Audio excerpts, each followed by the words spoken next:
তত পাপের পরিমাণ বাড়ে তত স্মৃতিশক্তি লোপ পায়। এই জন্য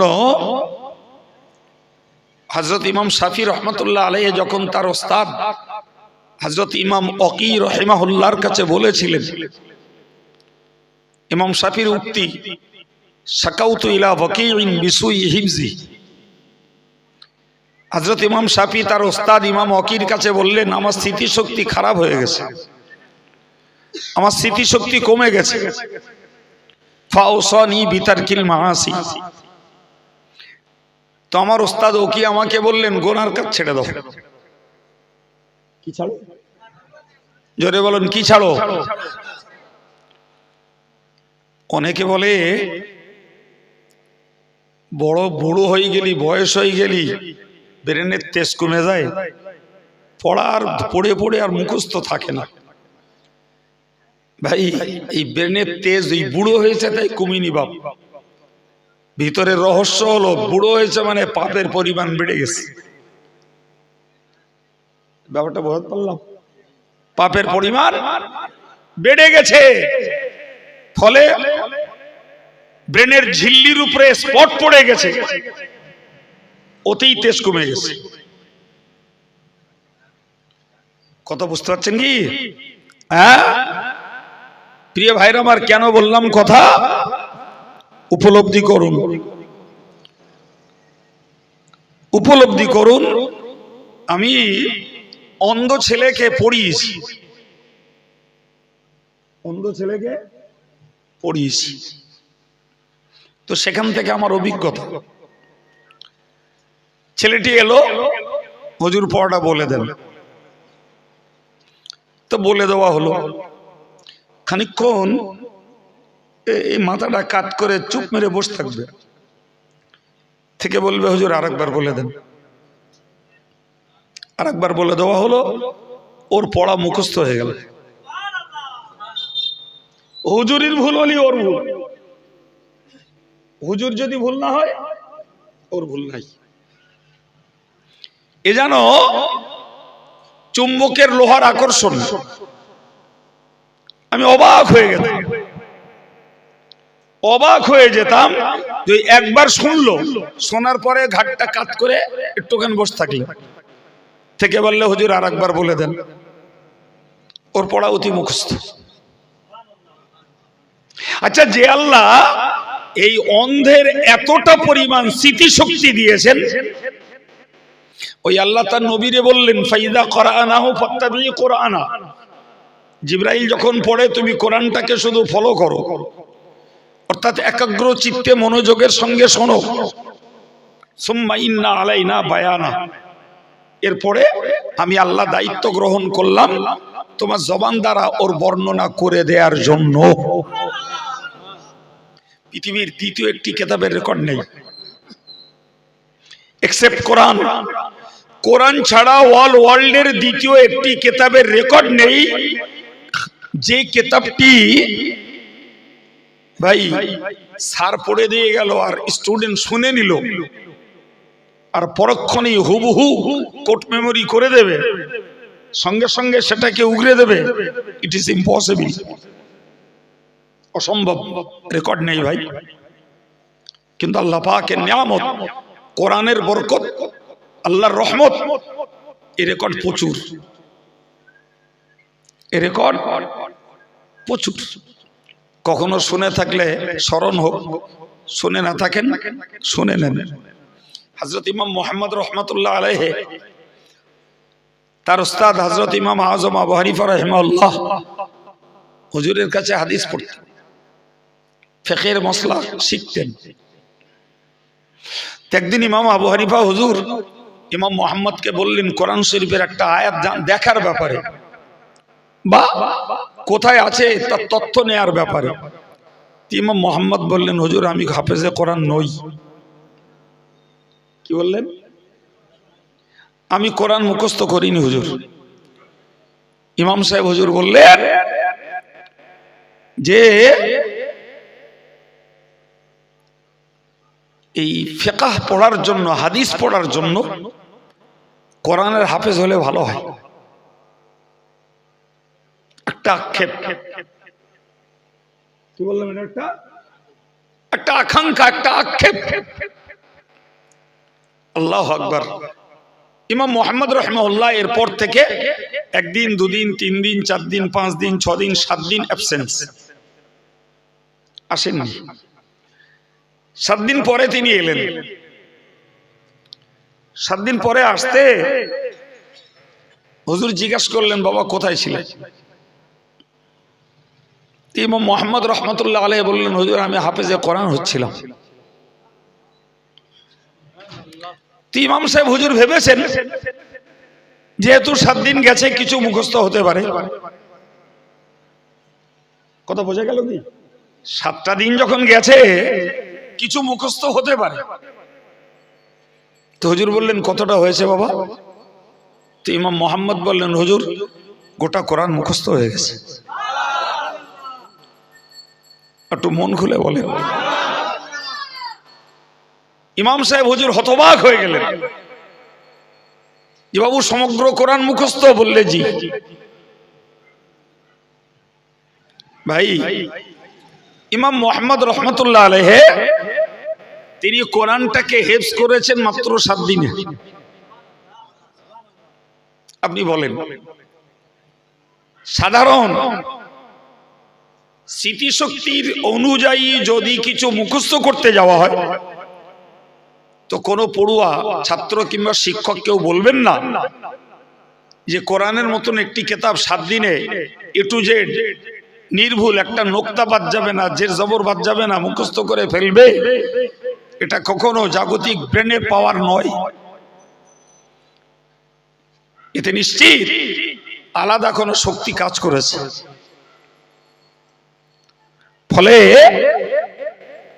হাফেজে কোরআনদেরকেও একথা মনে রাখতে হয়। হাফেজে কোরআনদেরকেও একথা মনে রাখতে হয় যে যতই মেহনত করুক আর ওস্তাদ তার পিছনে যত গাইড দিক, তারপরেও এই নিয়ামতে উজমা কোরআন কণ্ঠস্থ করার পিছনে আল্লাহ পাকের খাস রহমত থাকে। মৌলানা আনোয়ার শাহ কাশ্মীরি রহিমাহুল্লাহ তিনি দুঃখ করতেন। তিনি দুঃখ করতেন দারুল-উলুমের হাজার হাজার কিতাব তার মুখস্থ ছিল, কিন্তু কোরআন শরীফটাকে তিনি এ টু জেড শুরু থেকে শেষ পর্যন্ত ধারাবাহিকভাবে মুখস্থ করতে পারেননি। অথচ বিচ্ছিন্ন একটা আয়াতও তার নলেজের বাইরে ছিল না, কিন্তু ধারাবাহিক আলিফ লাম মিম থেকে শুরু করবেন আর সূরা নাস পর্যন্ত তিনি পড়ে দেবেন। আল্লাহ পাক এই নিয়ামত থেকে তাকে বঞ্চিত করেছিলেন, এর জন্য তিনি দুঃখ করতেন। কথা বোঝা গেছে? আচ্ছা, যে লোকটার হাজার হাজার কিতাব কণ্ঠস্থ রয়েছে, তো কোরআনের মতন একটা ধরে নিলাম 1000 পৃষ্ঠারই একটি কিতাব, ওই মানুষটার পক্ষে মুখস্থ করাটা তো আহামরি অসম্ভব কিছু নয়। তিনি বলতেন, আল্লাহ আমার অনেক নিয়ামত দিয়েছেন, কিন্তু কোরআনকে ধারাবাহিক মুখস্থ করার নিয়ামত থেকে আল্লাহ আমাকে বঞ্চিত করেছেন। আল্লাহু আকবার। আমি আপনাকে বোঝাতে চাইছি যে কোরআনকে আল্লাহ সহজ করে দিয়েছেন। আয়াত পড়েছিলাম কয়েক মিনিট আগে, কোরআন পড়ার জন্য সহজ, মুখস্থ করার জন্য সহজ, কোরআনের উপদেশ গ্রহণ করার জন্য কোরআন। সুতরাং আমাদেরকেও নিয়ে তার হিম্মত করতে হবে। আমরা কিচ্ছু পারবো না, কোরআনটা একটু পড়বো। বয়স হয়েছে তা কি হয়েছে? ইচ্ছা করলে রহমত কে করবেন? জোরে বলেন কে? সম্মানিত ভাইয়েরা আমার, মনে রাখুন, এই মাদ্রাসাগুলোতে ওই কোরআন শিক্ষা করা হয়, ওই কোরআন শিক্ষা দেওয়া হয় যে কোরআন সারা পৃথিবীর মানব জাতির জন্য আল্লাহর দেওয়া গাইড বুক। হাদিস পাকে এসেছে, মান ক্বালা বিহি ফাকাদ সাদাকা। যে লোকটা কোরআন দ্বারা কথা বলে ওই লোকটা সত্য কথা বলে। ওমান আমিলা বিহি উজিরা। যে কোরআনকে আমল করে তাকে পুরস্কৃত করা হয়। ওমান হাকামা বিহি আদালত, যে লোকটা কোরআন দ্বারা ফয়সালা করে ওই লোকটাই ন্যায় ফয়সালা করে। ওমান হুদিয়া ইলাইহি হুদিয়া ইলা সিরাতিল মুস্তাকিম, যে লোকটাকে কোরআনের পথে আহ্বান করা হয়, কোরআনের দিকে যাকে ডাকা হয়, ওই লোকটাকেই সরল সঠিক পথের দিকে ডাকা হয়। সুতরাং ইমানদার মুসলমান কখনো কোরআনের ডাককে উপেক্ষা করে বিপরীত পথে চলতে পারে না বাবা। বরং কোরআনের দিকে যাকে ডাকা হয় তাকে সঠিক সোজা পথে ডাকা হয়। তুমি কোরআনের পথ থেকে মুখ ঘুরিও না, কোরআনের পথে ফেরো। ভাইরা আমার, শুকরিয়া আল্লাহর দরবারে আমরা পড়তে অনেকে পারি না, কিন্তু কোরআনের ডাক আমরা কার্যকর করি তথা আমল করি। আমরা নামাজ পড়ি, এটা কোরআনের ডাক। আমরা নামাজ রোজা রাখি, এটা কোরআনের ডাক। আমরা দাড়ি রেখেছি, এটা কোরআনের ডাক। এই কথা বুঝতে পারছেন কি? আমরা জিকির করি, এটাও কোরআনের ডাক। আমরা দান করি, এটা কোরআনের ডাক। আমরা হজ করি, এটা কোরআনের ডাক। আমরা যাকাত দিই, ওটা কোরআনের ডাক। আমরা তাসবিহ পড়ি, এটা কোরআনের ডাক।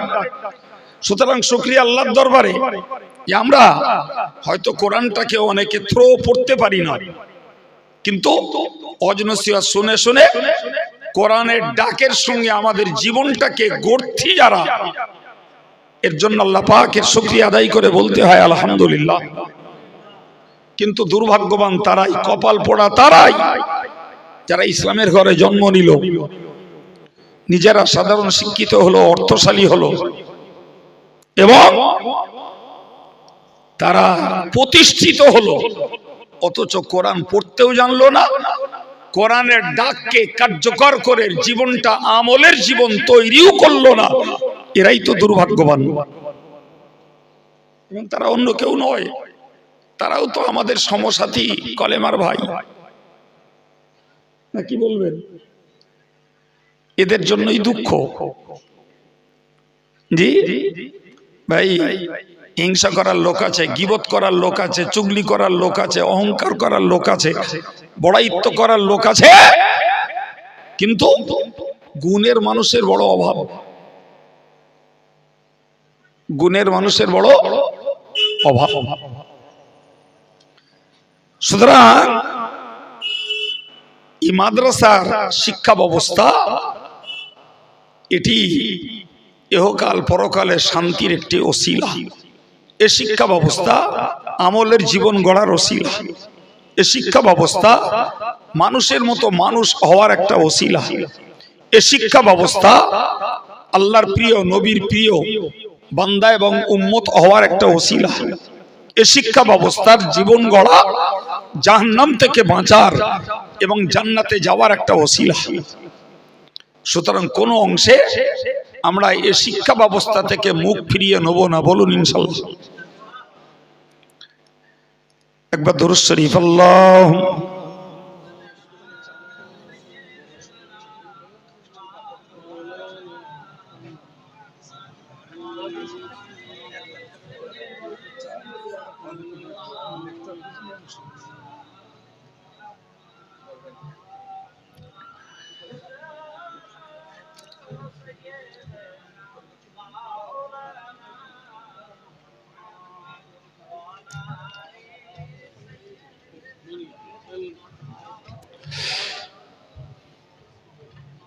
সম্মানিত ভাইরা, নবী পাক জানিয়েছেন, মান ক্বারাআল কুরআন ওয়া আমিলা বিমা ফিহি। রাসূল বললেন, যে লোকটা কোরআন পড়ে, ওয়া আমিলা বিমা ফিহি, এবং কোরআনের মধ্যে যা রয়েছে সেটাকে আমল করে। সুবহানাল্লাহ, খুব সরল সাদাসিধা কথা। যে লোকটা কোরআন পড়লো আর কোরআনে যা বলা আছে তা আমল করলো,